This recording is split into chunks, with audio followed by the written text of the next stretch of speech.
Thank you for making Locked On Yankees your first listen every day. We're free and available on all platforms.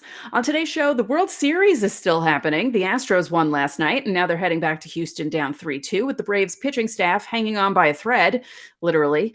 Could be an interesting next two games. We have some thoughts on that. Plus, we have World Series memories from the past because the Yankees have played the World Series on Halloween and into November. Remember those days? I do.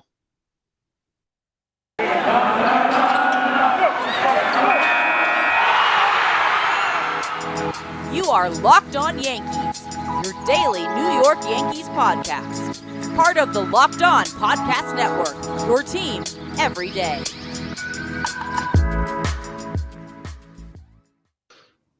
Welcome to Locked On Yankees. My name is Stacey. I'm your host. It is Monday, November 1st. We're into November. How did this happen? 2020 felt like it was 3 years long, and 2021 has sped by.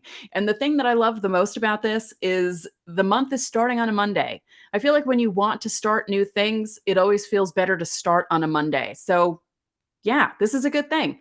Before we get started here, you can catch us on YouTube. If you're looking at me right now, you know that.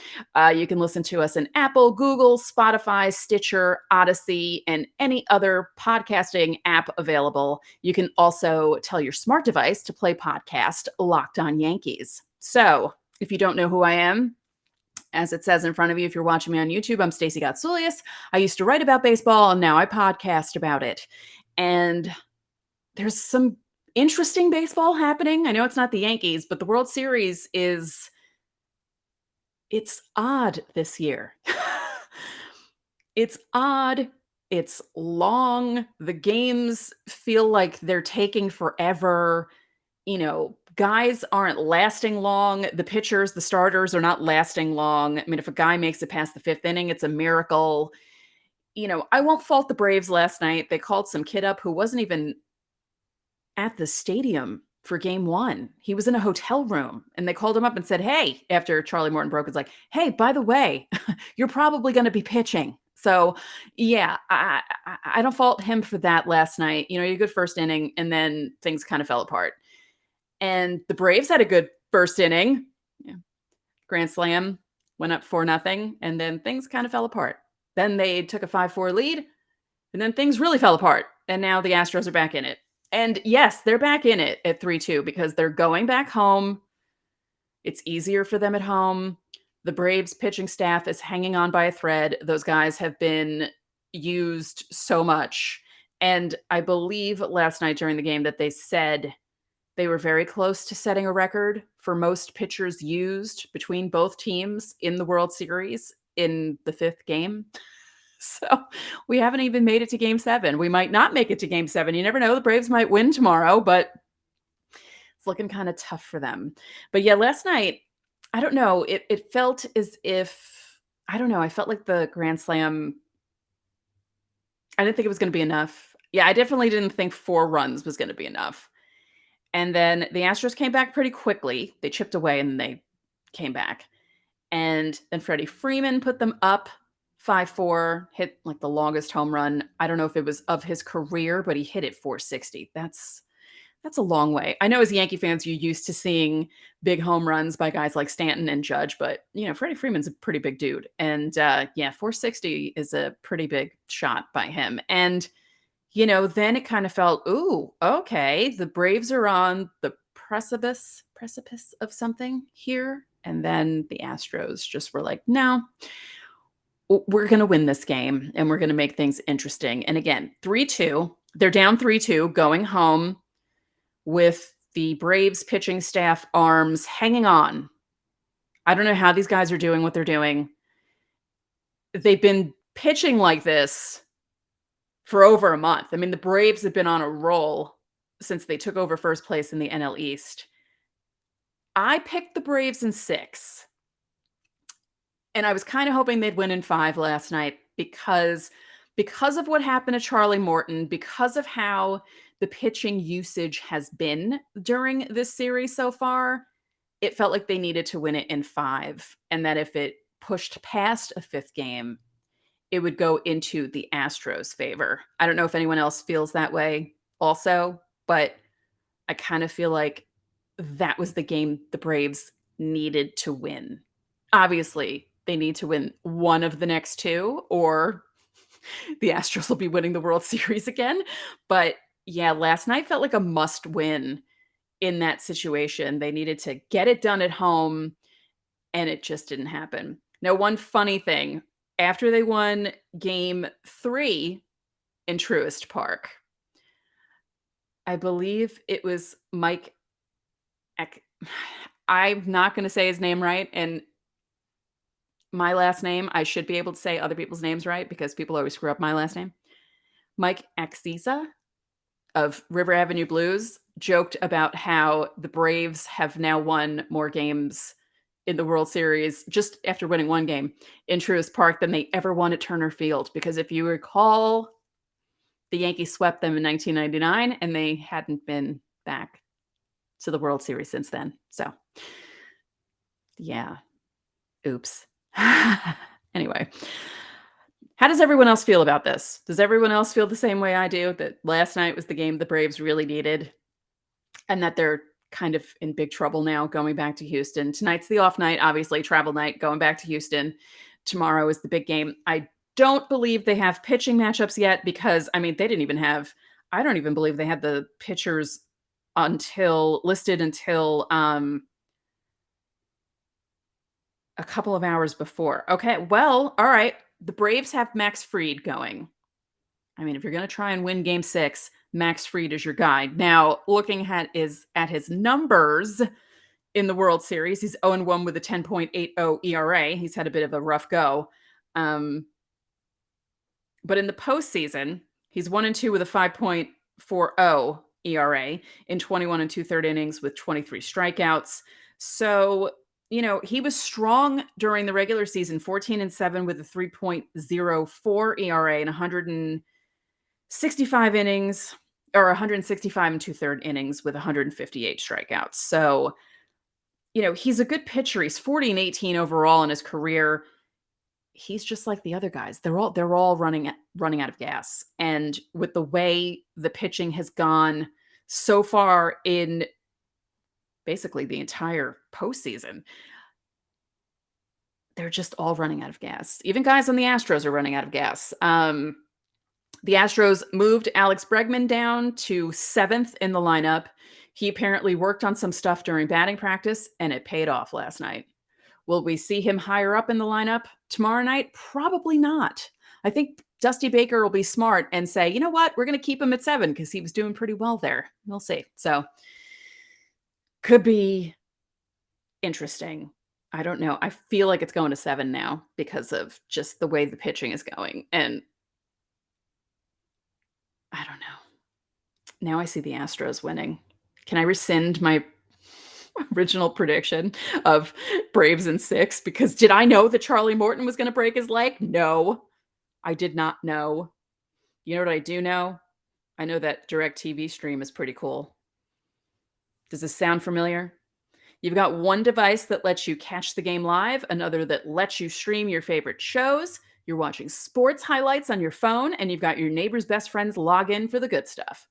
I want to tell you about a simple way to get all that entertainment you love without the hassle, and a great way to finally get your TV together. It's called DirecTV Stream, and it brings your live TV and on-demand favorites together like never before. So you can watch your favorite sports, movies, shows, all in one place.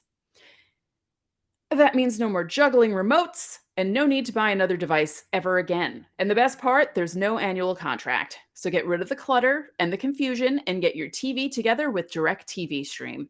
You can learn more at directtv.com. That's directtv.com. Compatible devices required and your content varies by package. Thanks again for making Locked On Yankees your first listen every day. We're free and available on all platforms.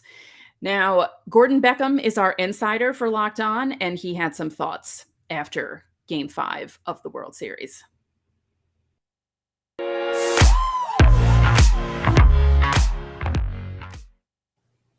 What's up, everybody? This is another Locked On MLB Insider Report with some instant reaction after Game 5 of the World Series. Here with Locked On MLB Insider Gordon Beckham. I'm Daniela Bruce. Gordon, let's get right into this. It was a game that definitely didn't lack action, and Houston went down 4-0 early in the game with a Braves grand slam in the first inning, and that had to be maybe deflating's not the right word, but it had to do something to their mentality right there at the beginning of the game. The crowd was so into it. What does that say about the mental toughness of Houston to be able to climb right back into this game?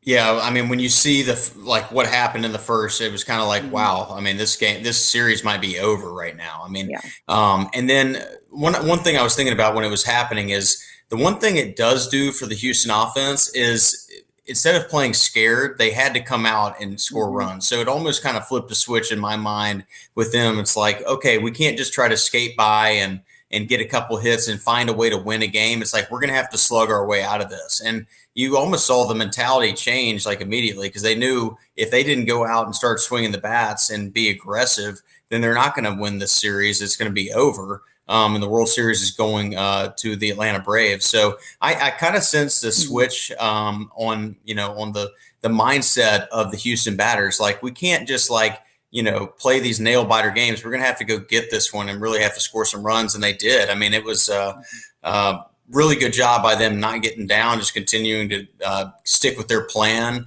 and continue to just take it to the Braves. I thought their bats were a lot better today than they've been the whole series. I mean, their offense has been kind of quiet all series. And today it looked like, they lit a fire. I mean, that grand slam kind of lit a fire under Houston because if they come out and they're like, like they hit a grand slam, it's over. I mean, they're definitely not doing what they did. So I think that just the mentality changed for them. They went from basically sitting on the sidelines, like, how do we scrape a run or two to, hey, we've got to go score a lot of runs. Let's get aggressive and let's do it. And they did. And Dusty Baker making some changes to the lineup, which is bold in this scenario, an elimination game. How obviously it worked, right? So what did you see that actually helped Houston in this scenario? Well, I mean, they moved Bregman down, and I hear you when you say it was bold, but at the same time, it's like they hadn't been really swinging the bats well. So, the only option is like, okay, are we going to just continue doing what we're doing? Definition of insanity, everybody knows it, right? So that's why they switched it up. I think it was a good move, and you had Correa hitting third, and then Gurriel hitting fifth, which is kind of normal for Gurriel, but Correa moved up in the order. He had a good night. And then Bregman moved down to seventh. I mean, it was the lowest he's hit since 2017, I believe. So I think that what it showed is that Dusty's not afraid to make a decision that's going to help his ball club. And Bregman did well down there. I think obviously he's going to be grinding on his swing. I mean, he hasn't had as many swings this year as he has in years past. So he's trying to find it right now. And World Series is just tough to find because you're facing great pitching and but he got through. He got a double today and started to move in the right direction. Alvarez is the one that's just really struggling in this postseason. And for Houston to win this series, he needs to get hot. Mm-hmm. Yeah, and I was just going to mention too, the Braves organist playing free fall in there at one point throughout the game. Didn't work. Probably shouldn't go back to that. Yeah, they shouldn't. They went to that chance. That's right. It's the first time that Braves have lost a postseason game. Here in Truist Park this postseason. So the organist has been known to do stuff like that. So it backfired. You heard it here. I'm blaming the organist. That's All right. Okay, Carlos Correa, you mentioned he had a good night. Maldonado also showed up in this game, and he had been struggling offensively. Just how big are those individual performances we're in the World Series, right? But in elimination games like that. Yeah, Correa's doing what he does, right? He's a really good athlete and he's a great player, and he kind of showed up tonight in a big spot to give his team a lift. But the bigger impact is Maldonado, because Maldonado is not hitting. He's not known for his hitting. He's anything that he does is considered a bonus. What he does is defense is his calling. That's all he is really on the field for, is to really manage the staff and throw guys out behind the plate. So for him to do something offensively really shows that that's something they didn't expect. So for him to have 3 RBIs, amazing performance in a clutch game. He's beloved by his teammates. I mean, they talk about it a lot. So I think it was a huge lift, and it took some pressure off the guys that are generally supposed to be the guys driving in all the runs. I mean, without Maldonado tonight, it's a one-run game, and you've seen what the Braves have done in close games. So game 6 will take place on Tuesday in Houston. Tomorrow will be a travel day. Tomorrow, Monday, will be a travel day. So an off day. Who does that benefit, Gordon? I don't think it necessarily benefits anybody at this point. I mean, I know nobody really wants to take off days at this point. I mean, we're two games away from deciding the champion, the World Series champion, and I don't think either team. I think they'd rather go to Houston tonight and play tomorrow. I mean, that's honestly how I feel. But it's the World Series; you get an off day. I think that it's probably good for the Braves because Houston's offense got kind of hot tonight. Give them a day off. Maybe there's a little bit of rust coming off that day off on Tuesday, but it's definitely not good for Houston because they got rolling, and now all of a sudden they got to sit at home tomorrow and just work out or whatever at the field. So I would say it benefits the Braves because they've shown that they can come back after a loss and have a good a big game. So. We'll see what happens, but I mean, Houston's been really tough at home throughout the regular season and the postseason. So we'll see what happens, but it's anybody's ball game moving forward. If it was Houston's choice, they'd probably want to fly back and play the game right now in just a few hours. That's right. Yeah, I can understand not wanting that off day, but so pitching matchup. What do you think we're going to see for Game 6? Well, you're going to get Max Fried for the Braves. I mean, he's been their ace all year. He really didn't pitch well the last time he was out there, but he did give his team 5 innings of good baseball to basically save the bullpen. So he's going to be rested and ready to go. I would expect that he would do better than he did the last time. And then you're probably going to get Luis Garcia. I don't know if you're watching the game afterwards. You watching at home, but Dusty Baker said that they were thinking about going Urquidy, but since he went into the game, they're going to go for Garcia, it looks like, on short rest. 3 days rest, young pitcher. He can probably bounce back better than most, but he is a young pitcher, and it'll be kind of uncharted waters for him. So interesting matchup to see. I mean, the Braves would have the edge in terms of the starting pitching, but this is anybody's game. I mean, and Houston's playing at home, and I'm sure Minute Maid Park is going to be, really, really loud on come Tuesday. So, like you said, anybody's game. This series has been very hard to predict, at least for me. I can't seem to get a grasp on it. I don't know exactly what's going to happen. But do you have any predictions for these last 2 games? How do you think this series is going to end? I kind of thought it was going to end tonight. I mean, it just seemed like the Braves had all the momentum in the world, and they hit that grand slam, and it's like, okay, this is their year. And then the Houston does what they do. They hit. They threw well. I mean, the bullpen was lights out when they came in, so pitched a lot tonight. And I still think that the Braves are just a team they're a team of destiny. I don't know. It's just they've been playing really well. They find a way to bounce back. I just get the sense that they're going to win. I don't know if it's going to be Game 6 or Game 7, but I just can't see them losing 3 in a row. All right, everybody. Well, we will have more on this series coming later this week as the teams travel back to Houston to decide on a champion. And for everything you need to know leading up to that, make sure you follow both teams, Locked On Astros and Locked On Braves. For Locked On MLB Insider Reports, this has been Gordon Beckham and Daniela Bruce. Locked On, your team every day.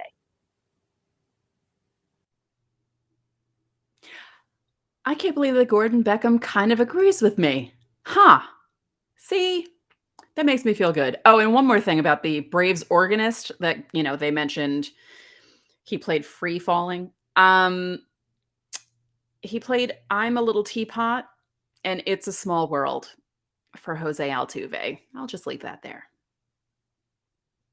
Let's talk about Built Bar. I love Thanksgiving. I love all the good food and treats and plenty of them, but maybe you want a yummy dessert that isn't so full of calories and sugar. It's the perfect time for Built Bars. Built Bar is the new holiday dessert. Feast on something delicious and feel good about it. One slice of pie has upwards of 300 calories, and that's on the low end. Most Built Bars are only 130 calories and only 4 grams of sugar with plenty of protein. Replace the coconut cream pie with a coconut Built Bar. or go for raspberry Built Bar instead of that raspberry pie. There's lots of good flavors to replace any pie. Low calorie, low carb, low fat, high protein, covered in 100% real chocolate. Built is a great option when you're hungry. So if Thanksgiving isn't coming soon enough, go for a Built Bar or two. Share some at your family gatherings. It'll make things less awkward. Maybe Aunt Betty hasn't tried a Built Bar or two. And there are new surprises all month. Limited time flavors arriving at Built Bar regularly. I tell you this all the time. So check the site often. There's nothing like a Built Bar Black Friday, so mark your calendar. Black Friday will be a huge event with all sorts of surprises. That includes new flavors. And a lot of those new flavors that come out that aren't the main flavors are fantastic.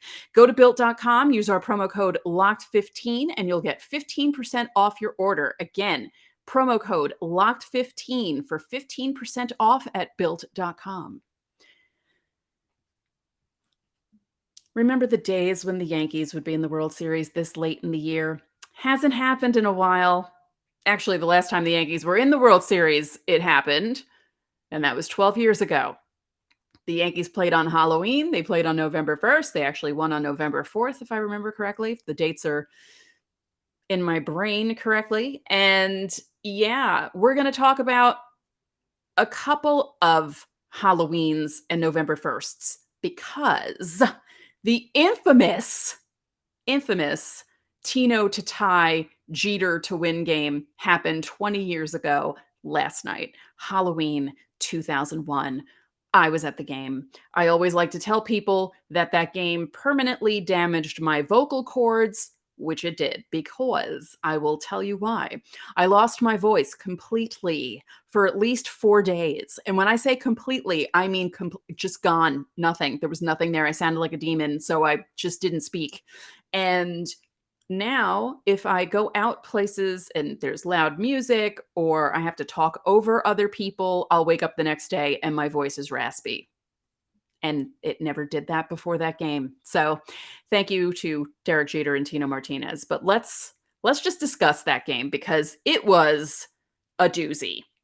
Now, as you all know, or maybe you don't know, but you should know, everything was pushed back because of 9/11. So originally, I wasn't even supposed to be at this game on Halloween.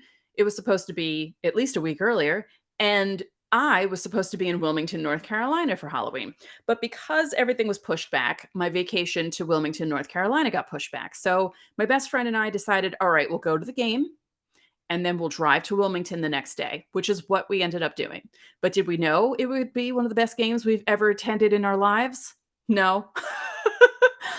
Who could have predicted that? No one would have known that. And it's funny too because it wasn't the best game ever until the 9th and 10th innings. The previous 8 innings were not that great for the Yankees, if you recall correctly, because, it was. They did score first, then the Diamondbacks scored, and then the Diamondbacks scored 2 in the 8th, and at that point, the Yankees were down 2-1 in the series, and, they didn't look great in Arizona, came back, won Game 3. And this was a pivotal game because, going down 3-1 or being tied 2-2, there's a big difference there. So the 8th inning, the Diamondbacks scored 2. The Yankees don't do anything in the 8th inning. The Diamondbacks don't do anything in the 9th inning. So we're going to go right to the bottom of the 9th because this is one of my favorite things of all time. I love that I was at this game. I love that I was with my dad at this game. Actually, he wasn't here. He wasn't there he missed Tino's home run and he missed Jeter's walk-off because he had a really bad headache and it was very loud in the stadium. If you recall, the old stadium was crazy. People were crazy.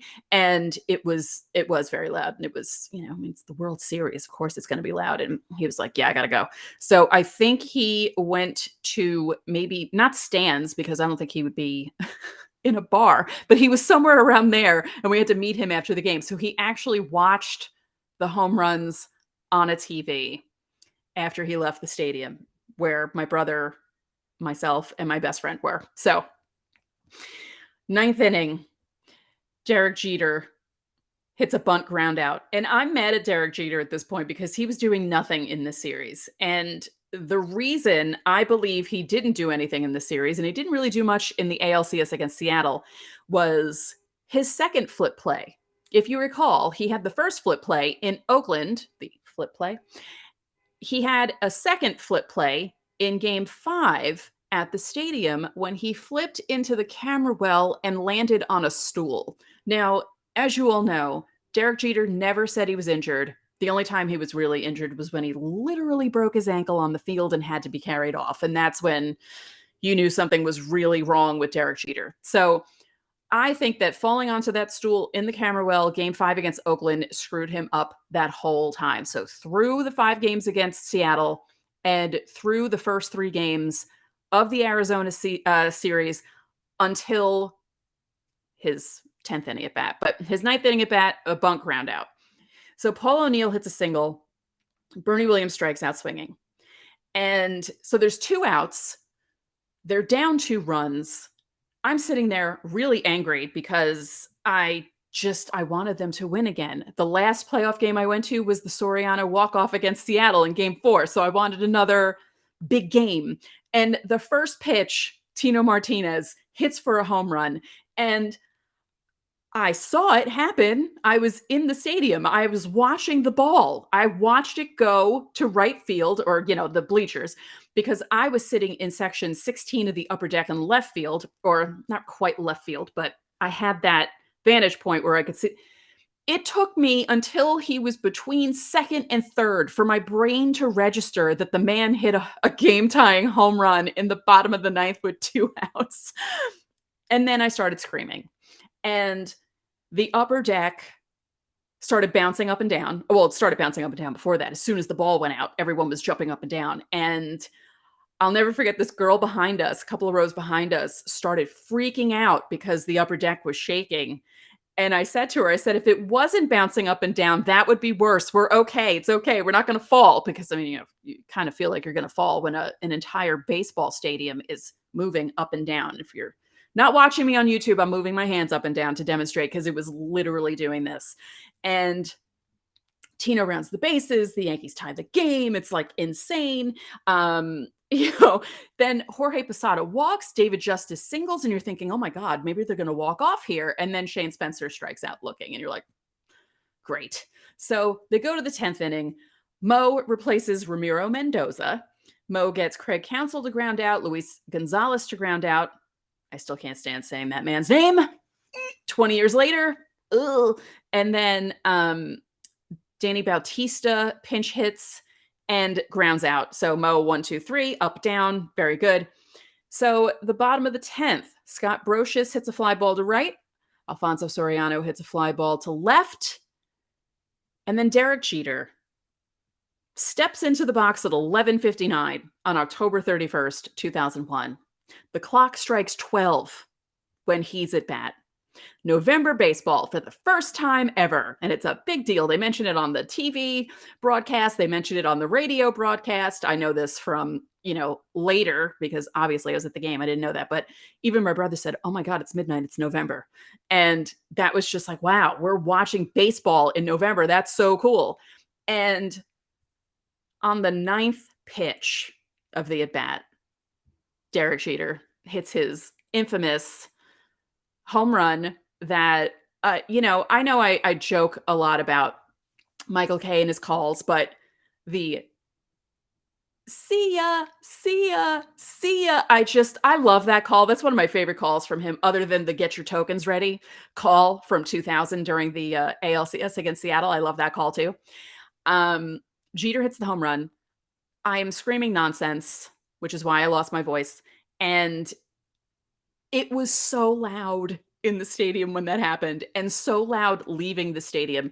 No one stopped chanting. No one stopped clapping their hands. Took us a half hour to get out of the stadium. And as we're going down the escalators, we're banging on the cages that were on the sides of the escalators because they had to put that there because people kept falling to their death on the escalators. And, I had a headache. My throat was already killing me from screaming. It was the best. It was the best. We chanted till we got to our cars. It was just magical. It was One of my best experiences at a baseball game. Can't believe it's 20 years. Next day, we drive to Wilmington, North Carolina. I'm wearing my Tino Martinez t-shirt jersey, uh, navy Adidas track pants, my white and navy Adidas sneakers. We stop at some restaurant in Virginia that had pumpkin in the name, and I can't remember the full name. It was maybe it was like the Pumpkin Patch or something to that effect. And the lady sees my Yankee shirt and she said, "Oh, we watched that game last night. We're rooting for you guys." I mean, this is like the first time ever that the South is rooting for the Yankees because of 9/11. And I said to her in my demon voice, because I lost my voice, I said, "I was there."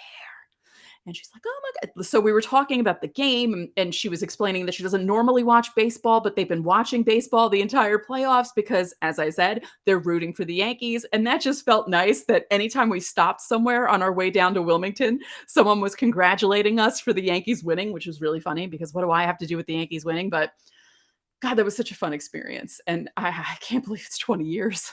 That's just unbelievable to me. And then in 2009, I'll just briefly mention the fact that the Yankees played a game on October 31st, if you remember correctly. And it started a little late. There was a bit of a rain delay. It didn't start till 9:17 in Philly. And it was the Andy Pettitte game. So that was the game when he actually got an RBI. Andy Pettitte got a hit. I was watching that game at Buffalo Wild Wings. He pitched 6 innings. He gave up 4 runs. It wasn't a great game for him, but the Yankees scored 5 off Cole Hamels, 1 off Jay Happ, 1 off Chad Durbin, and 1 off Brett Myers. And I believe, was this the home run with, or the game with the home run? Let me see. Yeah, game 3. Alex Rodriguez had the first replay home run in the World Series. Remember, he hit the ball, it hit the camera in right field, and they had to review it because they thought maybe it was a double. But I think they established before the game started that if a ball happens to hit that camera in right field, it's a home run, and it was a home run, and the Yankees won 8-5. Yeah. So, yeah, that was a fun game. And I miss the Yankees being in the World Series. Can they go back to the World Series? I'm sick of seeing the Astros in there, the Astros and the Red Sox and everyone else. I would like for the Yankees to be back in the World Series at some point. So if Hal Steinbrenner can make that happen, I might be asking for too much. I would love for that to happen. Hal, thank you so much. So that's it for this episode of Locked On Yankees, which is part of the Locked On Podcast Network, your team every day. I'd like to remind you that you can listen to the show in Apple Podcasts, Google Podcasts, Odyssey, Spotify, Stitcher, or anywhere else you get your podcasts. You can watch and subscribe to us on YouTube. By the way, we passed 400 subscribers. Thank you to everyone who's subscribing. You're awesome. And when you get into your car, you can tell your smart device to play podcast Locked On MLB. Now you can make your second listen of the day Locked On MLB. Paul Francis Sullivan, please call him Sully, brings you his unique perspective on the major leagues, past and present. It's free and available on all platforms. One more thing, if you could be so kind, please rate the podcast and spread the word about this podcast to your fellow Yankee fans.